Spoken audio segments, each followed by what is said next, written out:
भाइयों के मतभेद बहुत दिनों बाद अच्छी गहरी नींद आई।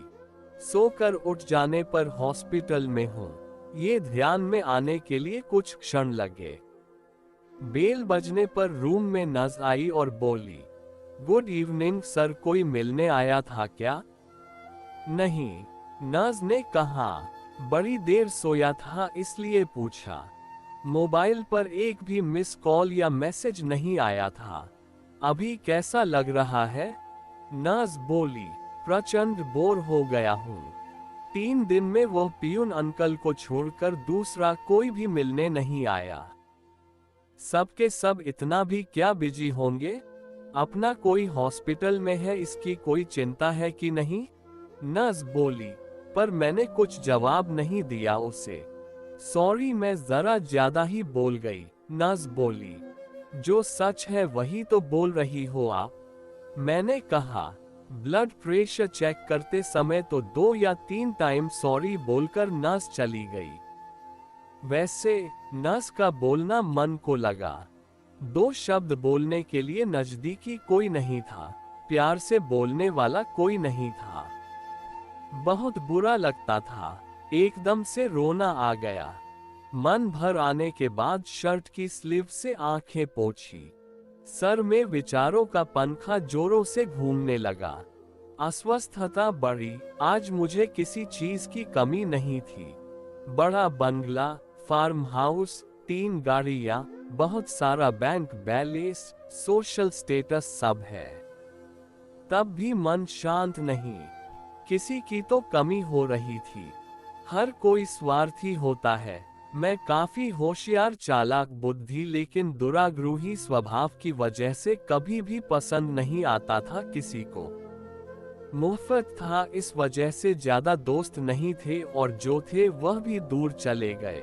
पत्नी को भी दोस्त नहीं बनने दिया, उससे हमेशा अंतर पर रखा। सांसारिक और शिशु का गृहस्थी होते हुए भी हमारे में दूरियां हमेशा थी। पैसों की वजह से बुढ़ापे में माँ पापा के मन को भी दुखाया। बड़े भाई को फंसाकर सारी संपत्ति खुद के नाम पर कर ली। इतना सब करने के बाद क्या मिला? ज्यादा पैसों के साथ विकृत समाधान और कांटे जैसा चुभने वाला अकेलापन। ये सब विचार से सिर घूम रहे थे। खुद पर बहुत गुस्सा आ रहा था।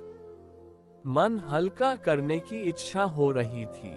पत्नी को फोन किया, पर डिस्टर्ब मत करो और कुछ चाहिए होगा तो मैसेज कर देना, ऐसा बोलकर उसने फोन काट दिया। जवानी के दिनों में भी साथ नहीं रहने वाले बेटे से बोलने का तो सवाल ही उठता नहीं। फोन नंबर देखते समय भैया के फोन नंबर पर नजर रुकी।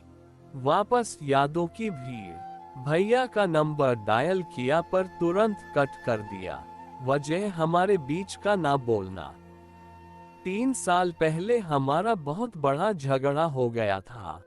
उसके बाद बड़प्पन दिखाकर भैया ने सब कुछ भूलना चाहा, पर मेरा ईगो बीच में आ गया।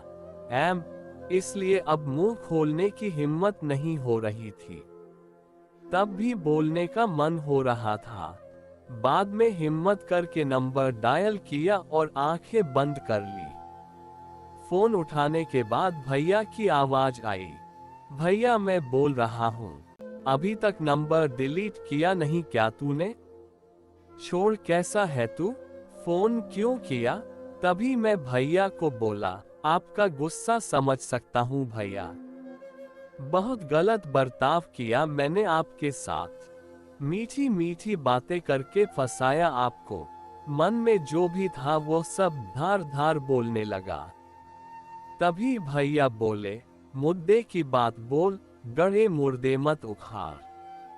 हमारे बीच अब कुछ भी नहीं बचा।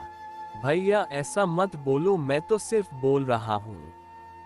आप तो पैसों के कारण भटक गया था मैं भैया, भूल हो गई मुझसे, बंटवारा हो गया, अब कुछ भी बचा नहीं, मुझे माफ कर दो मैंने बोला, पर भैया की तरफ से कुछ भी जवाब नहीं आया। मैं सुन रहा हूँ, बोल क्या काम था? मुझसे से पहाड़ इतनी भूल हो गई है भैया, तुझे कहा ना मुद्दे का बोल। जो हुआ वो सब भूल जाओ भैया। ठीक है, भैया बेमन से बोले, पर मैं बहुत ज्यादा भावुक हो गया। तभी भैया बोले, तुम्हारा हो गया होगा तो फोन रखता हूँ, आज तो स्पष्ट रूप से बोल क्या हुआ। तभी मैं बोला, हॉस्पिटल में अकेला पड़ा हूँ भैया। क्यों, क्या हुआ? भैया का आवाज एकदम से आया। बीपी बढ़ गई है, चक्कर आ रहे थे इसलिए भर्ती हुआ हूँ। डॉक्टर ने आराम करने के लिए कहा है। तभी भैया ने पूछा, साथ में कोई है क्या तुम्हारे? कोई भी नहीं है। दिन में 2-3 बार पत्नी और बच्चे वीडियो कॉल करके अपना कर्तव्य निभा रहे हैं, जो बोया वही पा रहा हूँ। मैंने उनके साथ भी ऐसा ही किया था। कभी भी प्यार के 2 शब्द बोले नहीं, सिर्फ व्यवहार देखा, स्वार्थ के लिए रिश्तों को इस्तेमाल किया और तोड़े भी। अकेलेपन से आंखें खुल गई, मन भर आने से फोन कट कर दिया और अंधेरा करके बिस्तर पर पड़ा रहा।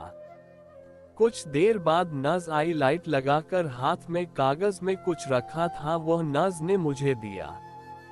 उसमें से मस्त खुशबू आ रही थी। जल्दी जल्दी उसे खोला तो उसमें भुनी हुई मूंगफली थी। वह देखकर बहुत खुशी हुई। जरूर भैया आए होंगे। कहाँ है भैया?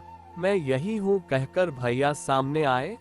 हम सगे भाई 3 साल बाद एक दूसरे से मिल रहे थे। दोनों के ही मन की विचित्र अवस्था हो गई थी। दोनों एक दूसरे की ओर एकटक देखे जा रहे थे। अपने आप मेरे हाथ उनके सामने जुड़ने लगे। गुस्सा साइड रखकर तुरंत मिलने के लिए आए भैया।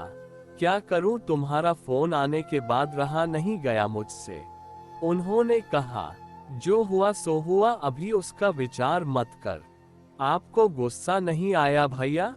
बहुत आया, पर आज तुमसे बात करने के बाद पूरा का पूरा गुस्सा बहकर चला गया। तुम्हें पसंद भुनी हुई मूंगफली ले ली और जल्दी यहाँ आ गया। भैया, मैं आगे कुछ बोला नहीं। भैया ने सर पर प्यार से हाथ फेरा, तब बहुत शांत शांत लगा।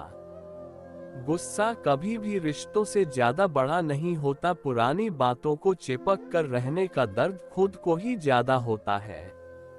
एक बात हमेशा ध्यान में रखना, हमारा रिश्ता मतलब फेविकोल का जोड़ भैया बचपन में देते थे, वैसे ही मूंगफली के दाने छीलकर मुझे देकर बातें कर रहे थे। वो भुने हुए दाने के स्वाद अफलातून था।